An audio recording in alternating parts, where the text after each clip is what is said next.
Welcome to prehistoric South Africa, 2.1 million years ago. The hot sun beats down on a patchy forest where many animals are trying to stay cool. A family of hippos rolls in a pool of muddy water.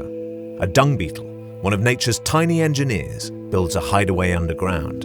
It's a peaceful scene, but not far away, a predator is on the move. A young Meganterian creeps through the tall grass. Usually he preys on small horses, but today he's hunting something else, a primate. Through the brush, he creeps toward what looks like a young baboon. The cat moves closer, readying his blade-like fangs when a squeal echoes through the wood. A monstrous male rushes into the clearing. He's nearly twice the size of modern baboons, and he's not alone. One after another, giant primates burst from the tree line. Meganterian tries to stand his ground. He swipes and snarls, but he's outnumbered and outgunned. Fists pound against his torso and teeth slash into his legs. Bleeding and bruised, Meganterian flees the scene. As he runs, the primates holler and screech at the top of their lungs. Mess with their troop, and you'll have blood to pay. Not many monkeys could fight off a saber-toothed cat, but these are no ordinary monkeys.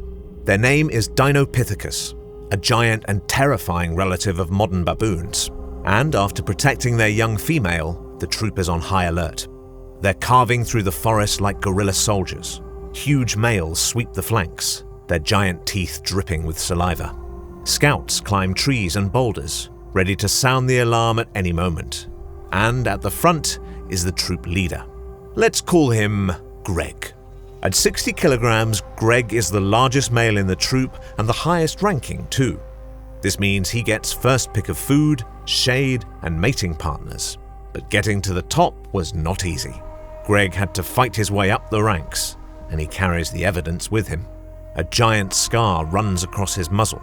His 6-centimeter canines are dulled from years of warfare, but those wounds only prove his power. When he slams his fists and bares his fangs, the whole world seems to cower in fear. But today, even Greg is anxious. See, his troop is in the middle of moving. Just over the hill is a haven full of fruit trees and shady alcoves, a perfect new home for his 3 young daughters and the rest of the clan. There's only one problem. Standing in their way is a muddy river infested with gigantic predators. With no other way across, the troop gathers near the water's edge. The afternoon sun glints off algae-covered rocks. Dragonflies hover around pools of mud, their translucent wings beating like tiny drums. Greg is the first one into the water. He scans the shallows for any sign of movement. Ripples race across the surface as minnows and frogs splash near the bank. It's nothing out of the ordinary, but something doesn't feel right. He turns to warn the rest of his troop, but it's already too late. A violent splash of water erupts from the river shallows. It's a monstrous 6-meter crocodile. Its jaws snap open and close with 16,000 newtons of force. The females and juveniles rush toward the shore as Greg screeches and bares his teeth. Other males throw sticks and fist-sized stones. Over and over they pelt the giant crocodile until it shrinks back into the shallows. Somehow, the primates escape with their lives, but they won't be crossing this river again anytime soon. It's nearly dusk when Greg and his troop finally reach their destination, a thick forest along the water, one of the few left in the area. A gentle stream weaves through a maze of tree roots and shrubbery. Moths and mosquitoes flutter in the twilight, and an elephant shrew pokes its head out of a hidden burrow. But the primates are not interested in these little animals. Instead, they're trying to find a place to sleep. Bounding from ledge to ledge, they scale a ragged cliff face. Like baboons, they prefer to sleep in high places, such as caves and rocky ridges. These sleeping sites are not the most comfortable, but they provide a tactical advantage. Anything that wants to attack them must strike from below. However, there's one exception, and it's watching them from the upper canopy. An African crowned eagle flaps its giant wings. Its lethal beak clicks at the promise of prey. These giant raptors don't prey on large adult primates, but their babies? That's a different story. They often watch from the canopy, waiting for young primates to wander away from their parents. That's when they would strike. At over 100 kilometers per hour, they can dive on their prey, snatching them in their talons and carrying them off for good. Tonight, the adults are keeping watch, so the raptor holds back, but its piercing call echoes through the air, a chilling reminder that it's always watching, whether you see it or not. Despite the eagle's menacing stare, the troop manages to get some sleep. They wake in the morning, hungry for some real food. Yesterday they ate some snacks on the road, but today the whole forest is on the menu. Some scale the trunks of trees, plucking wild figs and waterberries from low-hanging branches. Others forage for nuts, seeds, and pods that have fallen on the forest floor. While his friends forage for plants, a young male spots a fallen log in the distance. He knows exactly what's inside. A colony of protein-packed termites, and he's got them all to himself. As he stuffs his face with insects, he notices something ominous beyond the tree line. It's another Dinopithecus, but not a member of his tribe. At almost 65 kilograms, he's even larger than Greg, and his troop, about 40 strong, is heading this way. The young male scrambles to his feet. He rushes back to Greg, barking frantically to alert him of the danger on the horizon. With only minutes to prepare, Greg calls back the rest of the troop.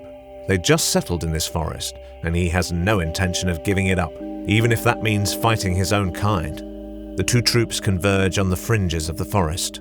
Only a narrow corridor of golden grasses stands between them. They're so close to each other, yet neither troop rushes into battle. Instead, males on both sides bark, growl, and flash their fangs. Some fake charges and taunt their opponents. The enemy leader tries to back Greg down, hoping to scare him with his size, but Greg holds his ground. If the enemy wants a battle, it's a battle he's going to get. Just as tensions reach their boiling point, Mother Nature intervenes. Black clouds swell overhead. A rough wind tears through the forest, breaking branches and scattering leaves. On its own, a storm is nothing to worry about. But in the dry biomes of prehistoric South Africa, a storm can spiral out of control, and today is no different. A rogue bolt of lightning strikes an aging tree. As it crashes to the ground, sparks fall onto a dry bed of shrubs. Within minutes, the wind whips these sparks into a fast-moving wildfire. In a panic, the two troops of primates scatter in every direction. The fallen tree separated Greg from his troop. Under normal circumstances, they would never leave his side, but the fear and chaos muddy their instincts. Without their leader, the troop flees into the forest as the lone Greg scurries toward the hills. When the storm finally subsides, Greg finds himself a long way from home. He's not in the lush gallery forest anymore. Now, golden grasses stretch for kilometers in every direction. Beams of light poke through the clouds, like spotlights shining from the heavens. Suddenly, he catches the scent of a dead animal. Up ahead, an ancient striped horse lies gutted in the grass, left by a larger carnivore like a saber-toothed cat.